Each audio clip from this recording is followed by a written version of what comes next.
Sir, Lalu Yadav और राबड़ी समेत 13 लोगों के खिलाफ सीबीआई ने दाखिल की है चार्जशीट। और ये जो मामला है ये जॉब स्कैम से जुड़ा हुआ है। नौकरी के बदले जमीन लेने का आरोप है और जमीन की भी जो रेट्स हैं वो भी इस अकॉर्डिंग है, मतलब up to the market rate नहीं है।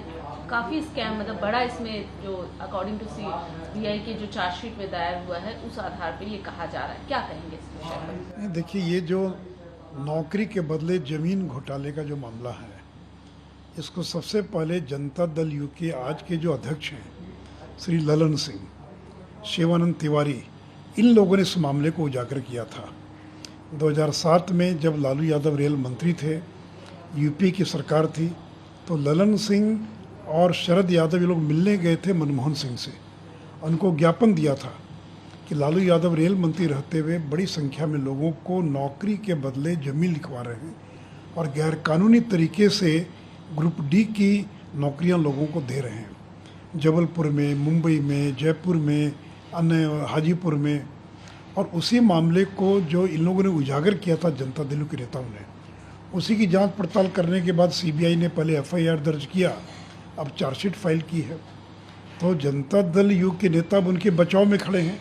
तो जिन लोगों ने कागज उपलब्ध कराया, जो लोग आरोप लगा रहे थे, जो लोग कह रहे थे कि सीबीआई क्यों शिथिल है, कहीं बीजेपी वाले आरजेडी से मिल तो नहीं गए, अब वही लोग हल्ला कर रहे हैं कि फंसा दिया गया।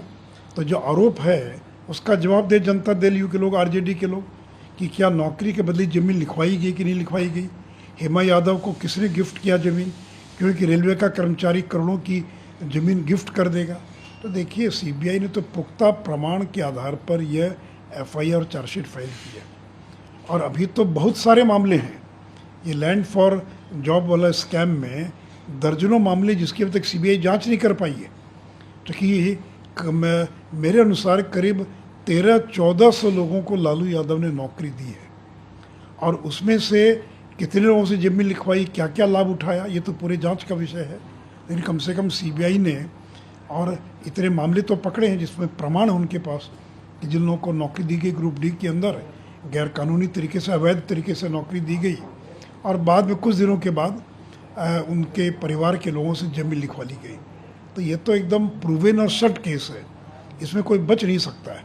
इसमें लालू यादव, राबड़ी देवी, मीसा भारती, हेमा यादव, यद्यपि हेमा यादव पर चार्जशीट फाइल नहीं हुई है, ये तमाम लोग इसके अंदर शामिल हैं।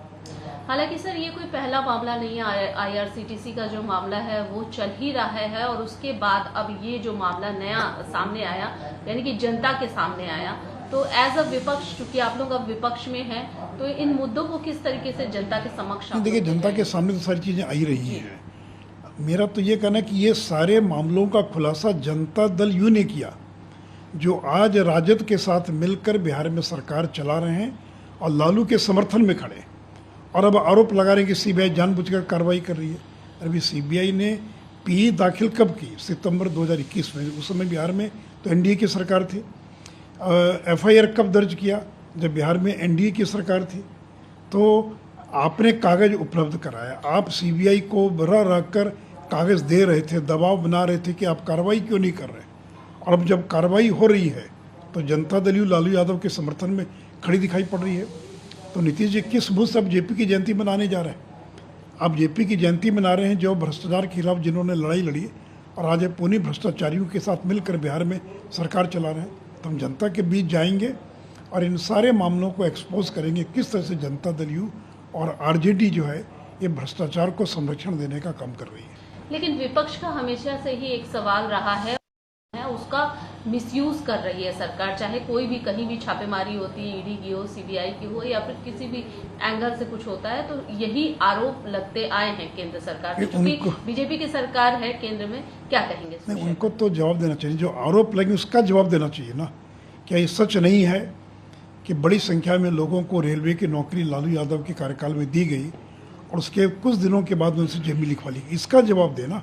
ये तो प्रमाण के साथ है, ज़मीन लिखवाई गई कि नहीं लिखवाई गई, सस्ते दाम पर ज़मीन लिखवाई गई कि नहीं लिखवाई गई, जिन्हों से लिखवाई गई उनके परिवार के लोगों को रेलवे में नौकरी मिली कि नहीं मिली। तो जो आरोप है उसका पॉइंटेड जवाब दीजिए।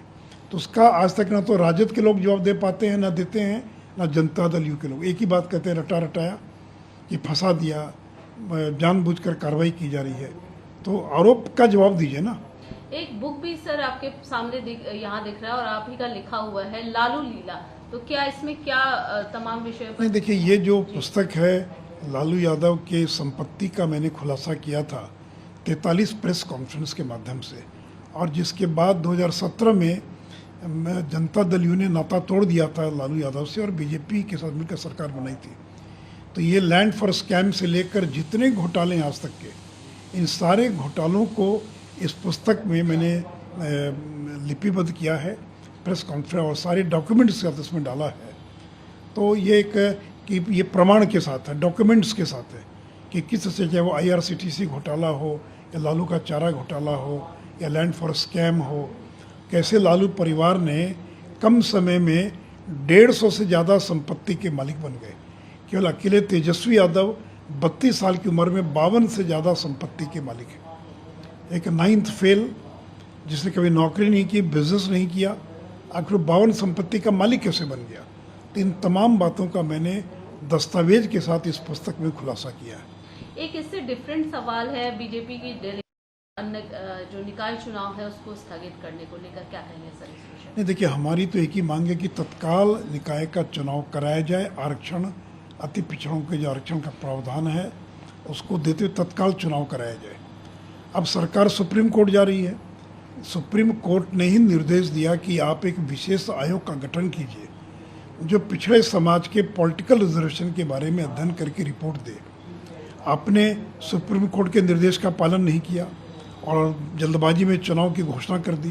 पटना हाईकोर्ट ने रोक लगा दिया और अब आप फिर सुप्रीम कोर्ट जा रहे हैं, समय बर्बाद कर रहे हैं।